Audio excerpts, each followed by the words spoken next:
Today's story comes from outside Columbus, Ohio. My name is Nora Callahan. I'm 29 years old. And on a Tuesday morning in November, I was sitting in my car in the parking garage of my own office building, watching my phone light up with calls from a number I had blocked 3 days earlier, when I realized something that should have terrified me, but instead felt like finally exhaling after holding my breath for 4 years. They had no idea what I'd already done. 6 hours before my mother-in-law showed up at my workplace lobby, with my sister-in-law beside her, and a story prepared in advance, I had forwarded every document in that manila folder to my personal email, my work server, and a thumb drive sitting in the bottom of my coat pocket. I had done it quietly, the way I do most things, because I work in title insurance, and chain of custody is not a concept I have to be reminded of, but I should go back to where it started. Not the lobby. Not the parking garage. Back to the kitchen in Westerville, 4 days earlier, with the gravy still warm on the stove and everyone laughing at something that was not, in any way, a joke. I had married Daniel 3 years ago.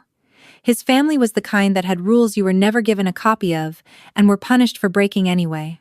His mother, Diane, ran the house the way certain women run social committees, with warmth on the surface and absolute scorekeeping underneath. His sister Brooke was her instrument.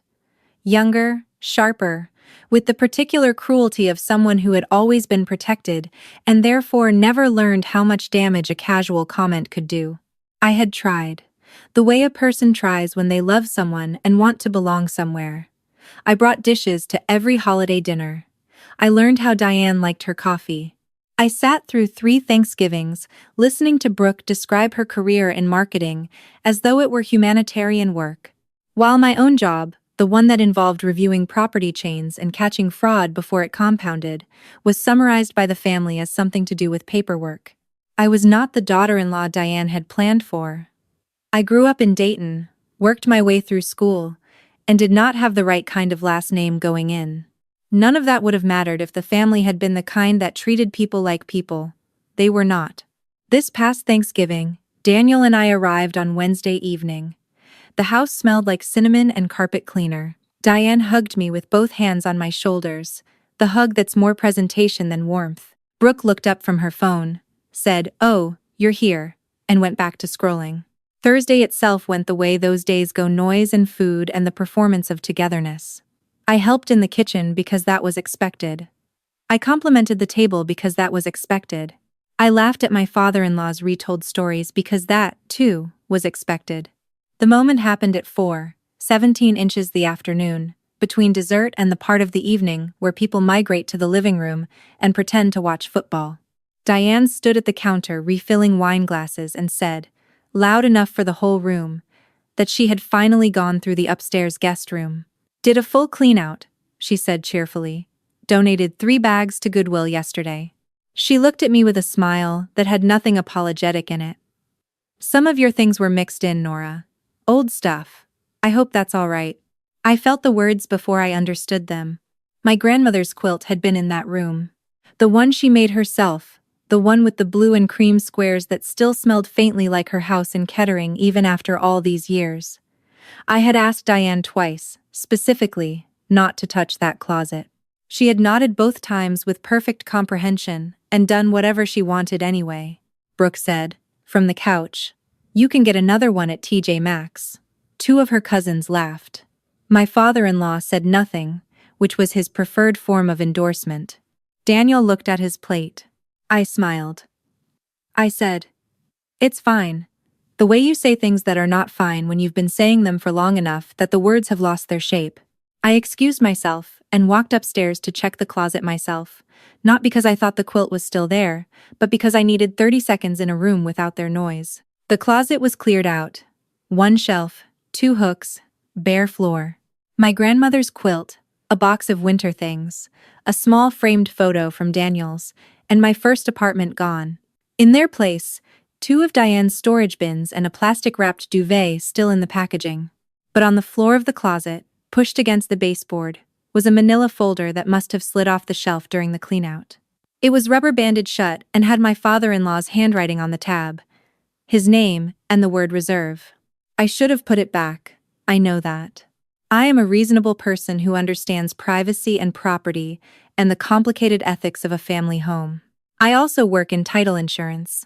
I have opened enough folders with handwritten tabs to know that the word reserve next to a man's own name on a folder in a house that he has refinanced twice in 3 years means something specific. I took it downstairs with me, said I had a headache, and sat in the passenger seat of our car in the driveway for 20 minutes reading every page. What I found was not complicated once you understood the structure of it. It was simply ugly in the way that financial betrayal is always ugly, not dramatic, not elaborate, just steady and deliberate and counting on someone not looking. 8 months before, Daniel and I had added each other to the deed of a property we bought together in Clintonville. A clean transaction, properly recorded, because that is the only kind I am capable of.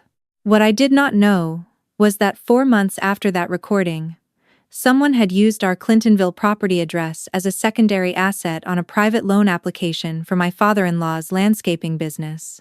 The loan paperwork in that folder listed Daniel as a co-borrower. It listed the property as collateral. It had Daniel's signature on the dotted line. And on the page behind it was an email chain, printed out and paper-clipped together, between Diane and Brooke.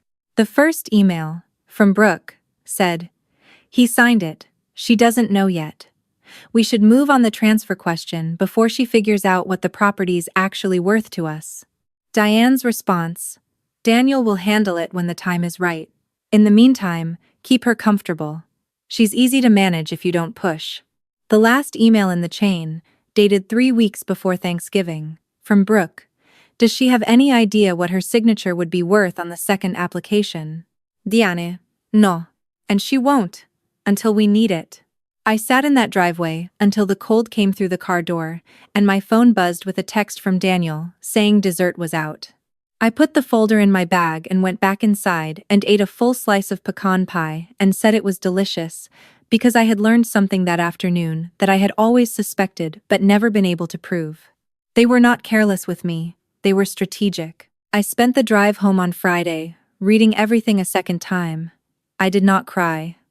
I want to be honest about that, because people expect a particular kind of reaction to betrayal, and mine was not that.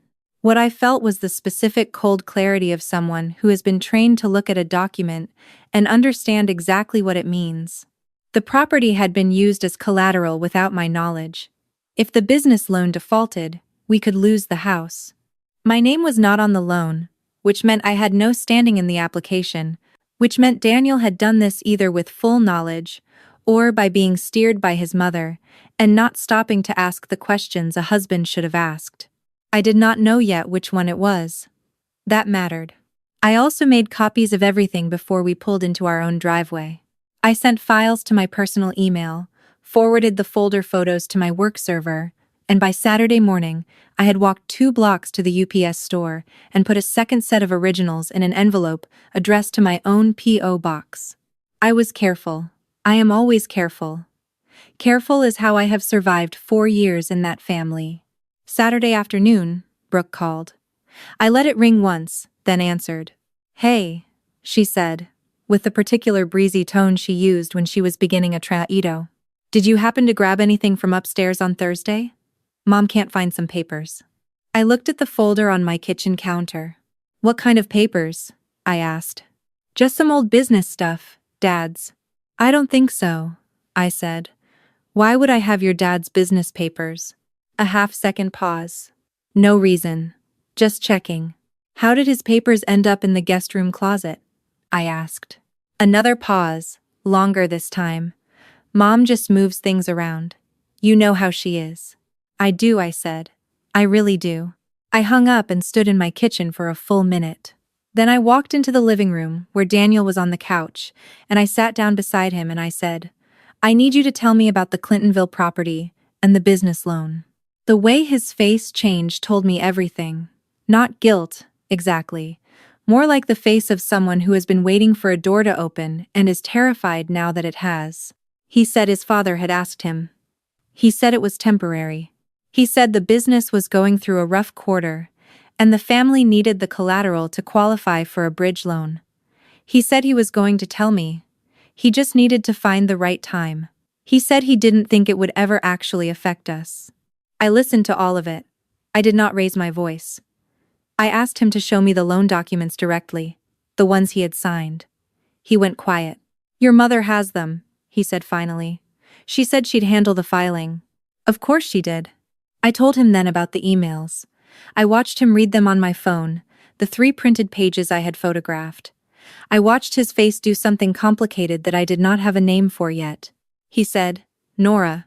I said, I know. He said, I didn't know about the second application. I believed that part. I believed it at the time, and I believe it now, because Daniel is not a planner. He is a person who agrees to things, because disagreement requires a kind of energy his family trained out of him 20 years before I ever met him. That is not an excuse. It is a fact. I told him I needed 24 hours, and I needed him not to call his mother. He looked at me like I had said something in a different language. She's going to call you first, he said. She did. Sunday morning, 9:40 a.m., while I was making coffee. I answered on the 3rd ring. Nora, sweetheart. The tone was warm and deliberate, in the way that Diane's warmth was always deliberate, measured out like something with a cost. I think there may have been some confusion about some paperwork. Nothing serious. But I was hoping we could sit down this week and talk it through. What paperwork? I said. Some documents related to the business. You mean the loan application that used our home as collateral? The silence that followed was not long. But it was the kind of silence that recalibrates. Daniel shouldn't have. He may have explained it in a way that sounds more concerning than it is. I'm a title examiner, Diane, I said. I look at loan applications for a living. I know what I read. She shifted immediately. Not defensive redirecting. I understand how it looks. We should talk in person. Brooke and I can come by Tuesday. We can clear all of this up. I agreed. Not because I wanted clarity, but because I needed to see what version of the story they were going to bring. Tuesday, they arrived at 11, Diane in a blazer, Brooke in the kind of outfit that performs competence. They sat at my kitchen table and Diane opened with practiced warmth. And the suggestion that family finances are complicated and everyone makes decisions in the moment that look different in retrospect, and surely we could all agree that the goal here was the business succeeding, which was good for everyone, including Daniel and me. Brooke added that my job required me to think in terms of liability, which was understandable but maybe not the most productive frame for family. I let them finish. Then I opened the folder on the table and placed the email chain in front of them. Brooke's mouth closed. Diane looked at the papers the way someone looks at an object they lost and assumed was gone forever. Keep her comfortable, I said quietly. She's easy to manage if you don't push. I looked at Diane. That's you. About me. 3 weeks ago. She pressed both hands flat on the table. That was a private conversation. So was the loan application, I said. Brooke tried first. Nora, you're taking that completely out of context. What's the context for her signature would be worth something on the second application? She had nothing ready. For possibly the first time since I'd known her, Brooke had nothing ready. Diane recovered faster, the way practiced people do. If you're concerned about the property, we can restructure. We can have Daniel removed from the loan and use a different asset. That's not the offer I'm making, I said. Then what is it that you want? I had thought about that since Friday night. Not revenge, though I will not pretend the word never crossed my mind. What I wanted was the specific thing that had been taken from me without my knowledge, security, and honesty. I told them I had filed a formal inquiry with the county recorder's office regarding the collateral listing. I told them I had a consultation scheduled with a real estate attorney on Thursday. I told them the second loan application, the one asking about my signature, was not going to move forward. Diane's voice tightened. If you block the second application, the first loan goes into technical default review. I know, I said. That affects the business. Yes. Richard's livelihood. She said it like it was the final card. My father-in-law, who had sat in every room where I was diminished and called it none of his business. I understand, I said. Brooke leaned forward. You would actually do that over some emails. I would do that over a forged collateral claim on my home, I said. The emails are just the part that tells me it was intentional. Diane stood up slowly. The kind of slow that is supposed to communicate control. I think you should speak to Daniel before you take any steps you can't reverse. Daniel knows I'm having this conversation, I said. He's the one who suggested the attorney. That landed. I could see it land. They left 20 minutes later, Brooke already on her phone before she reached the front walk. I stood at the kitchen window and watched their car back out of my driveway, and I felt the particular satisfaction of a clean record with no outstanding items. What I did not anticipate was what happened in the family group chat that night. My mother-in-law posted a long message about stress and family loyalty, and how sometimes the people closest to us don't understand the sacrifices made on their behalf. No names, but the geometry of it was unmistakable to everyone in that chat who knew the last 3 days had happened. Brooke added a follow-up about trust and how some people weaponize information as a power play. I read both messages twice. Then I took a screenshot of the email chain and wrote a single sentence beneath it. Before the conversation about trust, here's the context for it. I sent it only to the 2 cousins I had actual relationships with, not to the full group, because I was not interested in performance. I was interested in accuracy. Within an hour, Daniel's cousin Marcus texted me separately. "Is this real? Are you okay?" I said yes and yes. He said, "I've seen how they talk about you at dinners. I always thought something was off." By Wednesday morning, Diane had called Daniel 4 times. He did not answer 2 of them. That was new. Brooke texted me at 7:48 a.m. "You went outside the family with this. That's a line." I typed back. The collateral claim was the line. I just found it. At 9 a.m., I was in the parking garage of my office building when my phone lit up, the blocked number, trying anyway. 2 minutes later, the front desk called to say there were 2 women asking for me in the lobby. I did not go down. I told the desk to inform them I was in a client meeting, and they were welcome to leave a message. 35 minutes later, my phone buzzed with a voicemail from Diane. Her voice was different than it had been at my kitchen table. Not warm, not directing, just the sound of someone whose options had narrowed faster than they had planned. She said she understood I was upset. She said the family had made some decisions that, in hindsight, should have included me. She said if I could just pause the attorney consultation, there was a better way to handle all of this together as a family. The word together did a lot of work in that message. I listened to it twice, then called Daniel. He asked if I had seen them in the lobby. I said I had not gone down. He was quiet for a moment. Then he said, "I called my brother last night." His brother, Kevin, lived in Cincinnati and had moved there specifically, I had always suspected, to maintain a comfortable distance from the family dynamics. He and I had never been close, but we had always been cordial, the way 2 people are cordial when they recognize each other's role in the same system. "He drove up this morning," Daniel said. "I know," I said. "He wants to talk to you." "Not them. You." Kevin met me at the diner on 5th at noon. He ordered black coffee and looked like someone who had not slept well. He said, "I knew about the first loan. I didn't know about the second application or the emails."